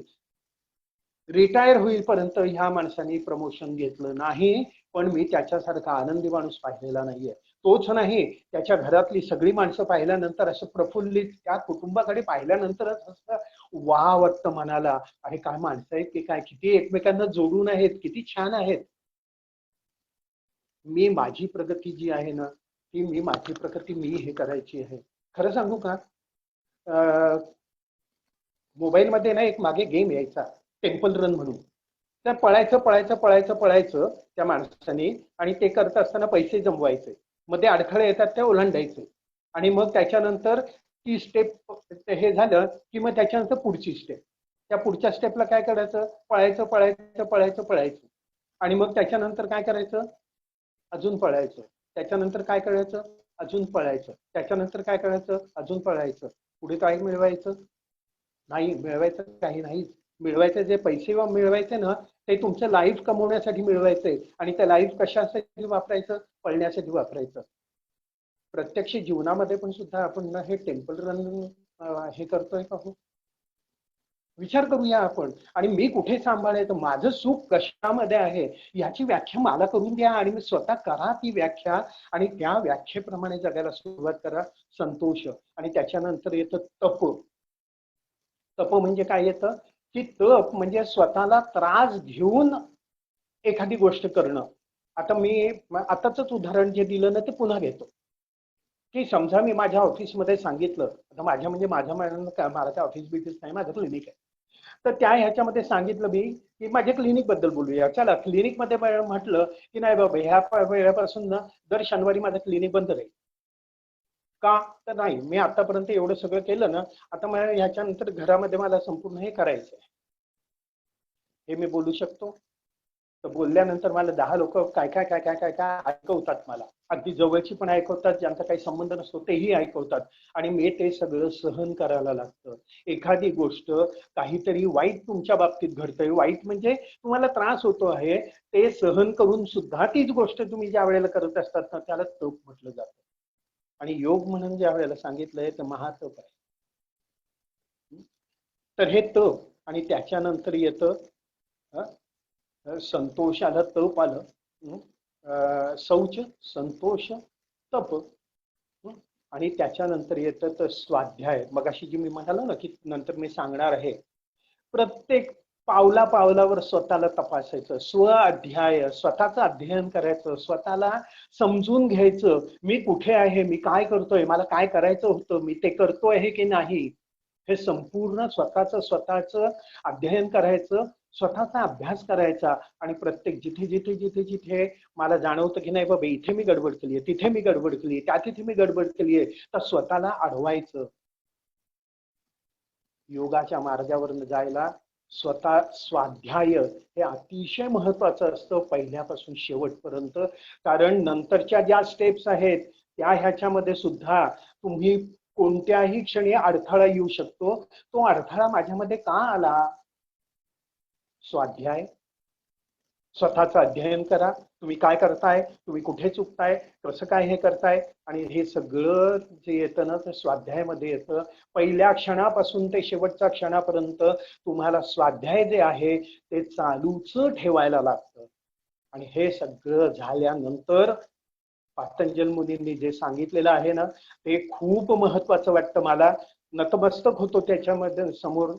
त्यांनी सांगितलं, हे सगळं तुम्ही सगळं केलं, आणि तुम्ही जे काही करता आहात ना ते ईश्वर प्रणिधान, संपूर्ण जे करतायत ना ईश्वराला समर्पित करा. आणि त्याला सांगितलं की हे तू करतोयस, मी नाही करत आहे. आणि सध्याची आमची परिस्थिती अशी आहे की आम्हाला चांगलं उदाहरण दिलं होतं आमच्या आगाशे सरांनी. त्यांनी काय सांगितलं की आपण सध्या कसे वागतोय माहितीये का, पेनाने पत्र लिहिलं जातं, आणि ते पत्र जातं, आणि ते दुःख किंवा सुख काय असेल ते त्या ह्याच्यातलं असतं. आणि तो लिहिणारा एक असतो, वाचणारा हा असतो. आणि जी लेखणी असते की ज्या लेखणीचा आधार घेऊन ते पत्र लिहिलं जातं, ती लेखणी म्हणते की हे मी लिहिलंय. आणि खरं सांगू का, तुम्ही आणि मी आता ह्या क्षणी लेखणी आहोत. आम्ही स्वतःला, आम्ही कोणतरी आपल्याकडून लिहून घेत आहे, आपला वापर करून कोणतरी काहीतरी पुढच्या कशासाठी तरी लिहित आहे, हे आपल्याला माहित नाही, किंवा हे आपलं दुर्लक्षित करतो. त्यामुळे हे सगळं जे करतोय ते मीच करतो असं म्हणतो. आणि मग मीच करतोयस ना, तूच करतोयस ना, मग त्याची सुख आणि दुःख जी आहेत ना, भोग ना तू. कर्माचा सिद्धांत येतो, जे मला वाटतं अजिंक्य अतिशय चांगलं सांगितलं. ह्याच्या पुढे मी मात्र जाणार नाहीये. फक्त एक हे योगाच्या मधलं जे आसन आहेत त्याला जे म्हणजे प्रचंड जास्त महत्व मिळतं आहे, ते प्रचंड महत्व जे आहे ना त्याला एक बारीकसं चाचणी लावतो आणि मी माझं संपवतो. तर त्याच्यामध्ये त्यांनी सांगितलेलं आहे, योगामध्ये पतंजली मुनींनी सांगितलंय की आसन म्हणजे काय, स्थिरम सुखम आसनम. जे स्थिरत्व देतं, जे सुखत्व देतं, ते तुमचं आसन. आसन हे प्रकरण संपलं. आम्ही मग ते भुजंगासन करू का, हे आसन करू का, ते आसन करू का, त्या आसनांना स्वतःच महत्व आहे, ते वेगळं आहे. पण तेच सगळं नाहीये आणि आम्ही तेच सगळं आहे असं मानतो. आणि बाकीचं सगळं जे करणं खरं गरजेचं आहे, की जे आपल्याला आमूलाग्र बदलतं, नुसतं आपल्यालाच नाही तर आपल्या आसपासच्या माणसांना बदलेल, आपला समाज बदलू शकेल, आपला देश बदलू शकेल, आपलं संपूर्ण जग बदलू शकेल, अशी ताकद ज्याच्यामध्ये आहे त्याच्यामध्ये मात्र आपण हे करतो, दुर्लक्ष करतो. आणि आम्ही फक्त जे काय करतो ते शारीरिक क्रिया करतो. मानसिक किती असतात त्याही आम्हाला माहिती नाहीये. तोडकं मोडकं मी माझे जे काही विचार आहेत ते मांडलेले आहेत इथे. तुम्ही म्हणाल की अरे बापरे, आम्हाला तुमच्याकडनं वेगळंच काहीतरी ऐकायला मिळालं पाहिजे होतं आणि तुम्ही आसनांच्या बद्दल गेलात, आसनांना सरळ टाचणी लावून पुढे गेलात, प्राणायामाच्या बद्दल काही बोललाच नाहीत आणि मग ते धारणा, ध्यान आणि समाधी ते फक्त शब्द आमच्या तोंडावर फेकलेत आणि निघून गेलात.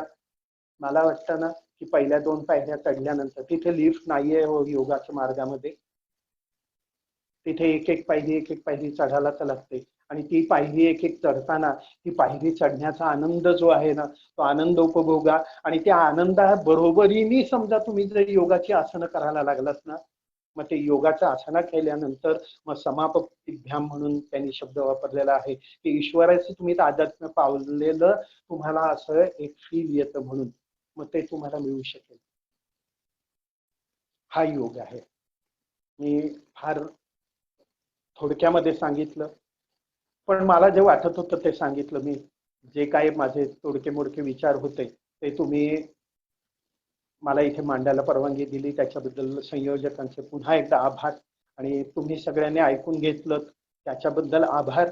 आणि कळकळीची विनंती आहे, मी जे बोललेलो आहे ना ते करायला जर सुरुवात केली, पातंजल मुनींनी खूप मोठी एक अशी देणगी आपल्याला दिलेली आहे, एक असं नजराणा आपल्या समोर पेश केलेला आहे आणि तो खरंच आपण मनापासून वापरूया आणि आपलं जीवन जे आहे ना खरं उज्ज्वल करून द्या. समृद्ध जीवनाकडे जाण्याचा जो मार्ग आहे ना तो योग आहे. किंवा आणि एक शेवटच म्हणजे योग तुम्हाला काय करतं हे एक छोटीशी कहाणी सांगतो आणि बंद करतो मी. श्रीकृष्ण आणि अर्जुन यांचा संवाद आहे आणि त्या श्रीकृष्ण अर्जुनाला सांगत असतो की बर बाबा, लग्नाच्या वेळेला त्याचं जे हे करतो की माशाचा डोळा फोडायचा आहे, तर माशाचा डोळा फोडायचा आहे, तू असं कर की धनुष्य असा असा पकड, धनुष्याची प्रत्यंच्या जी एवढी ओढ, त्या लक्ष तुझं संपूर्ण ह्याच्याकडे असून दे, माशाच्या डोळ्याकडे असून दे. असं संपूर्ण हे करत असताना, त्याला बोलत असताना श्रीकृष्णाला अर्जुन म्हणतो की मग भगवंता तू काय करणार आहेस? जर संपूर्ण मीच करायचं आहे तर तू माझा सखा, तू काय करणार आहेस? तर भगवंत त्याला उत्तर देतात की जे खालचं पाणी जे आहे, ज्या पाण्यामध्ये पाहून तू या इकडे वर नेम लावणार आहे ना, ते पाणी मी स्थिर ठेवणार आहे. मला वाटतं बंधू भगिनींनो, योग तुमच्या जीवनामधलं जे जे पाणी आहे ना ते स्थिर ठेवण्याचं काम करतं. माशाचा डोळा आपल्याला फोडायचा. नमस्कार.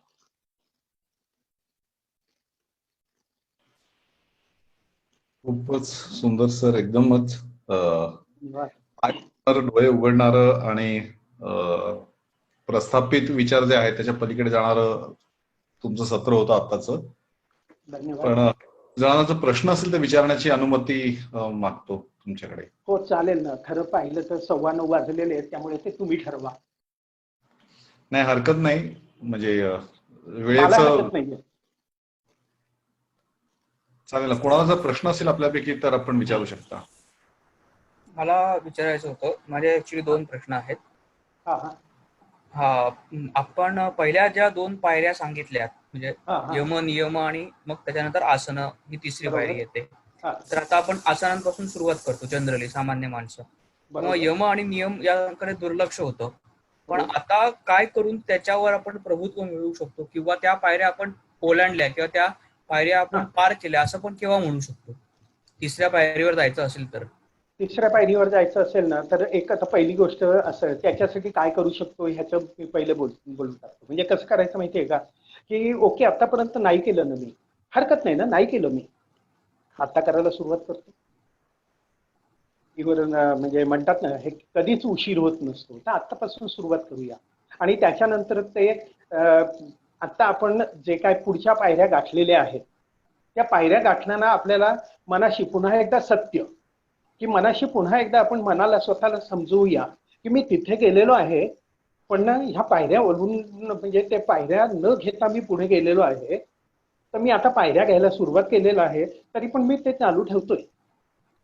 ते तिथे चालू ठेवायचं आणि मग मात्र प्रामाणिकपणे पहिल्या 2 पायऱ्या पार करण्याचा प्रयत्न करायचा. दुसरा प्रश्न. दुसरा प्रश्न असा होता की याचे थेरॉटिकल काही पुस्तकं वगैरे अवेलेबल आहेत का, खूप म्हणजे आहे. मराठीत हो सोप्या हो हो म्हणजे सामान्य लोकांना समजतील अशी पटकन? हो, अगदी आहेत ना. म्हणजे आता माझ्या समोर अगदी ना, तुम्ही ना पातंजल मुनीचं जे योगसूत्र जे आहेत ना, म्हणजे त्याचं नाव पण सांगतो, एका सेकंदाबद्दल सांगतो. माझ्या समोरचं पुस्तक आहे, पण त्या म्हणजे पातंजल मुनींचं जे ग्रंथ आहे, तो कोलटकर म्हणून गृहस्थ आहेत, त्यांनी त्याचं टीका लिहिलेली आहे त्याची. भारतीय मानसशास्त्र पातंजल योगदर्शन, कृष्णाजी केशव कोल्हटकर म्हणून आहे.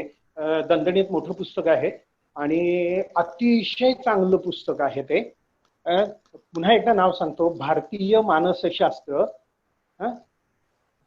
पातंजल योगदर्शन, कृष्णाजी केशव कोल्हटकर लेखक. तर त्यांचं पुस्तक खूप चांगलं आहे. हे अगदी थोडक्या भाषेमध्ये जर समजून पाहिजे, सोप्या हे थोडंसं कठीण आहे पुस्तक, पण अतिशय डिटेलमध्ये आणि खूप चांगलं लिहिलेलं आहे, म्हणून मी त्याचं नाव घेतलं. आणि दुसरं जर हे करायचं असेल, पुस्तक म्हणायचं असेल ना, ओशोंचं खूप चांगली पुस्तक आहे, त्याच्यावर फ्रीली अवेलेबल आहे, त्याचं मराठी अनुवाद पण आहेत. त्याच्यानंतर जे केरळीयन योग बीग म्हणतो आपण, तिथले जे आहेत त्याचे जे पण योग दीपिका म्हणून ग्रंथ आहेत, ते ग्रंथ पण अवेलेबल आहेत. आणि माझा आग्रह थोडासा असा राहील की आता इथे शिवसंहिता म्हणून आहे योगावर जी आहे ती, किंवा त्याच्यानंतर आता हठयोग प्रतिपिका ती योगावर आहे ती, त्याच्यानंतर भक्तियोग म्हणून किंवा नारदीय भक्तियोग म्हणून सांगितलेलं आहे योगसूत्र, त्याच्यावरचं पुस्तक, हे सगळे मराठीमध्ये अवेलेबल आहे. आणि ही सगळी मिळून वाचली ना आपण, एका वेगळ्या दुनियेमध्ये निघून जातो आणि आपण वेगळंच जगायला लागतो. खूप चांगलं होईल. धन्यवाद. करून.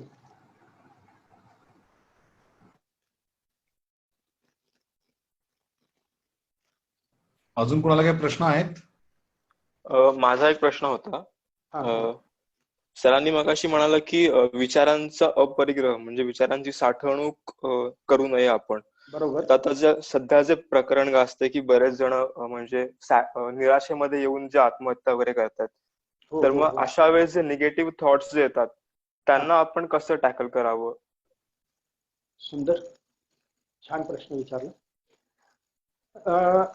सुरुवातीपासूनच म्हणजे आता हे सांगू का की आता आपण, मी नाव घेऊन सांगतो ना, नाव घेऊन बोलतो ना, कारण त्याच्याबद्दल फार उलटपलट ऐकू येत आहे.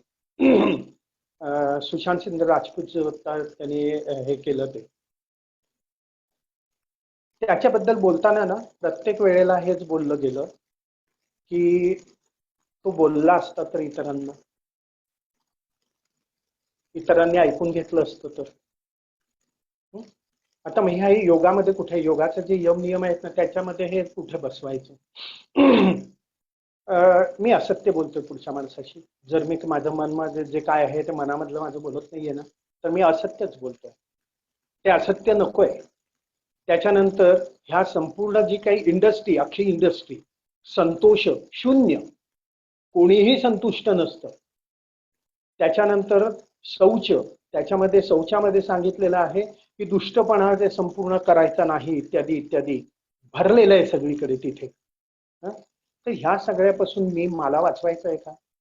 मग त्याच्यासाठी मी काय करेन माहितीये का, मला स्वतःला शुद्ध ठेवेल. मी आता जे हे काय नियम सांगितलेत ना, ते मी पाळायला लागल्यानंतर ना, मी तुम्हाला अगदी खात्रीपूर्वक सांगू शकतो की पुढच्या माणसाने जे काही निगेटिव्ह आपल्याला सांगितलेलं आहे ना, ते आपण पुन्हा एकदा स्वाध्याय तिथेही लावतो आपण, ते आपण समजून घेण्याचा प्रयत्न करतो. आतापर्यंत आपण जे ब्लाइंडली फॉलो करतो ना, ते ब्लाइंडली आपण नाही फॉलो करत. हळूहळू ना त्याच्यामधलं खरं काय आहे किंवा त्या प्रश्नामागितला किंवा त्या माणसाच्या मागचा माणूस कोण आहे आणि तो कसा आहे हे आपण ओळखायला शिकतो. आणि मला वाटतं त्याचीच गरज असते. आपण व्यवस्थितपणे बोलायचं. ह्याच्यासाठी ना माणूस माणसाच्या जवळ आलेला पाहिजे असतो. आणि मला वाटतं हे यम नियम जे आहेत ना ते माणसाला माणसापासून खूप असं एकमेकांच्या जवळ आणतात. आणि याच्यासाठी मी पुन्हा पुन्हा म्हणजे योगाच्या भाषेत बोलेन किंवा नाही बोलेन, पण मी प्रत्येक माणसाला सांगतो. माझ्याकडे आलेले बरेच जण येतात, जीव द्यावासा वाटतोय, हो असं तसं काउन्सिलिंग करत असताना मी इत्यादी इत्यादी. तर त्यावेळेला मी स्पष्ट आणि त्यांना सांगतो की बाबा रे तुम्ही बोला. हा अमका तमका माझ्याशी असं वागला, तो मला माहिती आहे त्याच्या मनामध्ये कसं. अरे तुला माहिती आहे हे नाहीये, ते तुझ्या मनाचं तुला माहिती आहे, म्हणजे तुझ्या मनाची कल्पना आहे, तो तसा असेलच अशातला काय भाग नाहीये. पुन्हा परिग्रह आला. मग इथे ना बोलून मोकळं होणं हा जो प्रकार असतो ना, ते बोलून मोकळं होणं हे जर करत गेलं आणि पुढच्या माणसाशी बोलायला सुरुवात केलं. घरामध्ये तरुण मंडळी जी आहेत ना त्या तरुण मंडळींना मला खूप हे करावं असं वाटतं की आपल्या आई वडिलांशी बोला, खूप बोला. आता माझा मुलगा आणि आम्ही हे करायला लागल्यानंतर आम्ही तास तास बडबडत असतो, गप्पा मारत असतो. तो ऑस्ट्रेलिया, मी इथे. आम्ही तास तास फोनवरनं बोलत असतो. बरेच जण मला बाप लोक विचारतात, म्हणजे माझ्या वयाची मंडळी विचारतात, तुम्ही एवढा वेळ काय बोलता हो त्याच्याशी. म्हटलं अरे बाबा पहिल्यापासून मी त्याच्याशी बोलत आलेलो आहे म्हणून मी आता बोलतोय त्याच्याशी. बोला. तुम्हाला वडील काय आहेत हे आत्ता कळणार नाहीये, तुम्हाला आई काय आहे ते आत्ता कळणार नाहीये जर तरुण असाल तुम्ही तर. ते कळायला तुम्हाला ते वय गाठायला लागतं आणि तोपर्यंत उशीर व्हायला नको. त्याच्या अगोदर एक जो पूल आहे दोघांच्या मध्ये संबंधांचा तो तरी ठेवूया ना. आणखी धन्यवाद.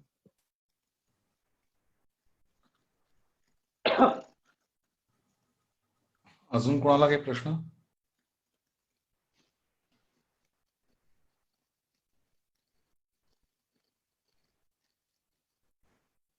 असतील तर प्रश्न विचारा, मला आवडतात प्रश्न विचारलेले. हा असं काही नाहीये. कदाचित असं असेल की मी काहीतरी मनामध्ये जे काही योग म्हणून असतं त्याच्याऐवजी काहीतरी चौथंच बोललेलो आहे. तो काय मानसिक धक्का बिक्का बसलं की काय, हे काही योग म्हणजे असं काहीतरी असतं की काय. कारण आता एक माणसाने मला सांगितलं होतं बोलताना की तो मला म्हणाला की अरे म्हणे हे योगातले शब्द जे आहेत ना ते ऐकूनच छाती दडपते रे म्हणे. ते सुप्त वज्रासन बीज असतं, वज्र बीज असं काहीतरी ऐकलं ना तर लढाईलाच निघाल्यासारखं वाटतं. विनोदाचा भाग सोडून देऊया, पण तो विनोदानी पण बोलत होता, पण त्याच्यामध्ये खरं पण होतं. ते तुमचं काहीतरी भस्त्रिका व्यायाम प्राणायाम म्हणजे काय रे ते काय कळतच नाही आम्हाला. म्हटलं ते नंतर कळून घ्या, त्याच्या अगोदरचं बघ जरा. म्हटलं पहिले बाळा असं. अजून कोणाला प्रश्न असतील तर स्वागत आहे. अगदी नंतर पण सांगतो, नंतर मला फोन नंबर हे ते सगळ्यांकडे आहेत, तर मला फोन करून विचारलं तरी पण मी व्यवस्थितपणे उत्तर देतो. दवाखान्यामध्ये येऊन चर्चा केली तरी पण चर्चा करतो. आणि काय नाही, मी सगळं व्यवस्थितपणे हे करतो. म्हणजे आता मी बोलताना तुमच्याशी बोललो आणि आता एकदा हा व्हिडिओ संपला की तुमचा माझा संबंध संपला असं काही नाहीये. तुम्हाला ज्या वेळेला याच्याविषयी बोलावंसं वाटत असेल अगदी या बोला. प्रश्न होता स्वतःला, तर विचारू का? अर्थात. मला प्रश्न असा होता की योग करताना प्रमुख अडचण येते की मनाला वळण नाही लागत. शरीराला तर लागत नाहीच, पण मुख्य मनाला. बरोबर. तर काय करायला पाहिजे आम्ही याकरता? हा म्हणूनच त्याला महातप म्हटलेलं आहे. हो. आणि जे हे आहे जे प्राणायाम इत्यादी सांगितलेलं आहे हे सगळं जे आहे ना तर ते मनाला ताब्यात ठेवण्यासाठी म्हणून आहे. आता ना प्राणायामाचा ज्या वेळेला आपण विचार करतो त्यावेळेला ना प्राणायाम साठी त्यांनी हे सांगितलेलं आहे की ह्या सगळ्या शरीरामध्ये ज्या क्रिया हे होतात त्या क्रिया ज्या होतात ना त्या वातामुळे होतात, वायूमुळे होतात. आणि म्हणून मग आपण प्राणायाम करायचा म्हणजे काय करायचं, अशांत असलेलं मन हे वातामुळे होतं. आणि वातामुळे हे जर मन तसं अशांत झालेलं आहे, तर ते वातामुळे मन अशांत होतं, तर तुमचा श्वास अशांत होतो. बघा, आपण रागवलेलो असलो, आपण आनंदात असलो, आपण बाकी काही वेगवेगळे मूड असले, तर त्याप्रमाणे आपले श्वास बदलत असतात. तर त्याच्यामध्ये हे केलेलं आहे की मग समजा जर आपल्या मनस्थितीप्रमाणे आपले श्वास जर बदलत असतील, तर मनाला कंट्रोल करण्यासाठी म्हणून आपण श्वासाला कंट्रोलमध्ये ठेवलं तर चालेल का? उत्तर होकारार्थी आहे. मग मी माझ्या श्वासावर कंट्रोल करायचा, म्हणून मग मी प्राणायाम करायचा, म्हणून मग संपूर्ण काय प्राणायाम म्हणजे पूर्ण प्राणायाम तुम्ही संपूर्ण शिकून केलात उत्तमच आहे. तसं हे नाहीतर सगळं एकच बारीकसं सांगतो, आपल्या श्वासोश्वासावर लक्ष ठेवा. आला श्वास गेला श्वास, संपूर्ण लक्ष, डोळे मिटा, लक्ष पूर्णपणे येणाऱ्या जाणाऱ्या श्वासावर केंद्रित करा. आणि आपण काय करतो माहितीये का, विचार मनामध्ये आला ना की आपण तो विचार जे आहे ना, त्या विचाराला साखळी तयार करतो त्याची. आपण ती साखळी करणं बंद करून टाकायचं. म्हणजे थोडक्यात प्राणायाम करा किंवा श्वासनाचं आनापान म्हणतात त्याला, आला श्वास गेला श्वास, त्याचं संपूर्ण ते आनापान विधी म्हणतात. तर ते जरी केलं ना तरी पण मन हे राहतं. पण एक ध्यानात ठेवायचं, मन चंचल आहे आणि ते एवढं हा होतं आणि करूया आपण नाही. शेवटी ते तपच आहे आणि ते तपासारखंच करायला लागतं. कठीण आहे, अशक्य नाहीये.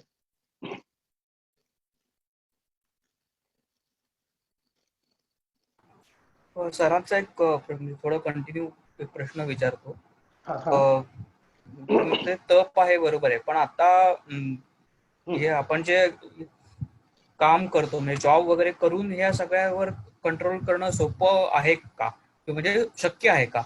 कारण नाही म्हटलं तरी त्याचा थोडाफार आपल्याला इम्पॅक्ट होतच असतो. हो, किंवा ना तो इम्पॅक्ट होऊ नये म्हणून तर हे सगळं आहे. आता एक बारीकशी मी सुचवतो तुम्हाला. ओंकाराचं ध्यान करता येतं. नुसतं ओम प्रत्येकाला म्हणता येतो. ते ओम असं तोंडाने मोठ्यांदी ओम म्हणण्याच्या ऐवजी, आता वेळ नसतो हा एक प्रकार आहे, कारण आजकालची मंडळी डोंबिवलीवरनं मुंबईला जायचं आणि परत यायचं हे युद्ध असतं. तर बसायला जागा कधीच नसते, पण उभारायला नक्की जागा असते. मग उभारायला मिळाल्यानंतर इकडे पहा तिकडे पहा असं करण्याच्या ऐवजी डोळे मिटा, आणि डोळे मिटा आणि त्या श्वासोश्वासावर लक्ष केंद्रित करा ना, किंवा डोळे मिटा आणि ओंकार म्हणायला सुरुवात करा. तो मनातल्या मनात म्हणजे फक्त फुटफुटल्यासारखं स्वतःच्या स्वतःला ऐकू येईल असं तुम्ही केलं, किंवा हेडफोन कानाला लावले ना की तुम्ही मनातल्या मनात जे म्हणतात अगदी बारीक आवाजात म्हणतात ना, ते पण आतल्या बाजूला घुमतं आणि त्यामुळे तुमचं लक्ष केंद्रित होतं.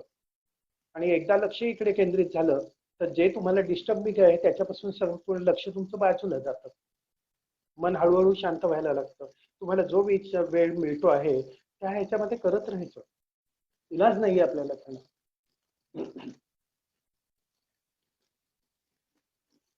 धन्यवाद. धन्यवाद. थँक्यू.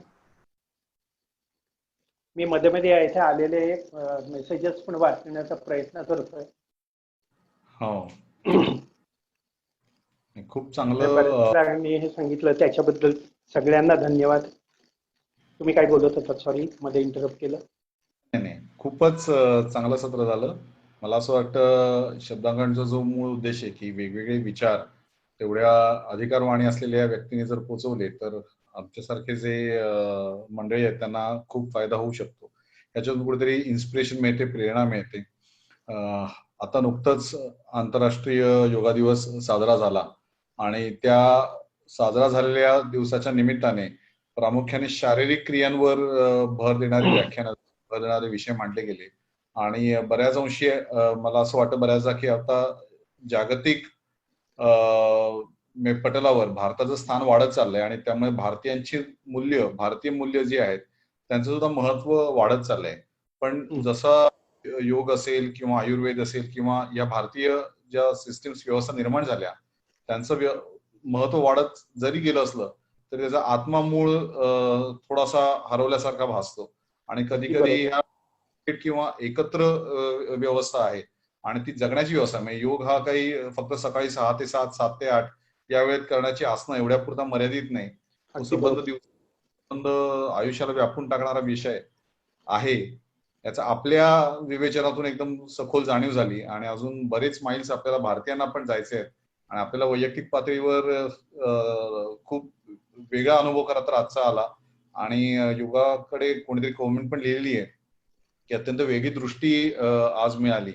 आणि खरोखरच मला असं वाटतं की बऱ्याच व्याख्यानं जी ऐकली त्याच्यामध्ये आज वेगळा दृष्टिकोन आम्हालाही प्राप्त झालाय.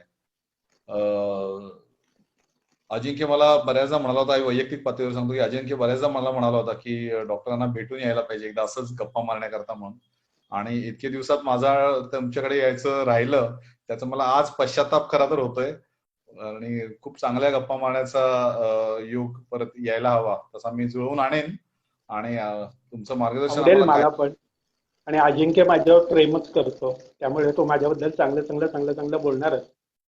तर पण बोलायला मला खूप आवडेल किंवा मला बोलायला आवडतं, गप्पा मारायला आवडतात मला. तर नक्कीच हा योग परत अगदी एकदा जुळवून आणू आणि वेगवेगळ्या विषयांवर आपले अगदी येत राहू. आज आता 9:30 वाजलेत. आपण सध्या इथेच थांबूया. एक चांगलं झालं याचं zoom recording available cloud recording आपल्याकडे अवेलेबल असेल. तुम्ही इतरांनाही बरोबर हे शेअर करू शकाल. नंतर आम्ही ही लिंक आपल्याबरोबर शेअर करू. दुर्दैवाने आज हे फेसबुकवर गेलेलं नाहीये म्हणजे तांत्रिक अडचणींमुळे, पण ते तसं आपण उपलब्ध करून देण्याचा प्रयत्न नक्की करू. डॉक्टर मला ही लिंक तुम्ही पाठवाल. हो हो नक्की. पुन्हा एकदा सगळ्यांचे मी पण आभार मानतो, श्रोत्यांचे पण आणि संयोजक म्हणून तुमचे पण.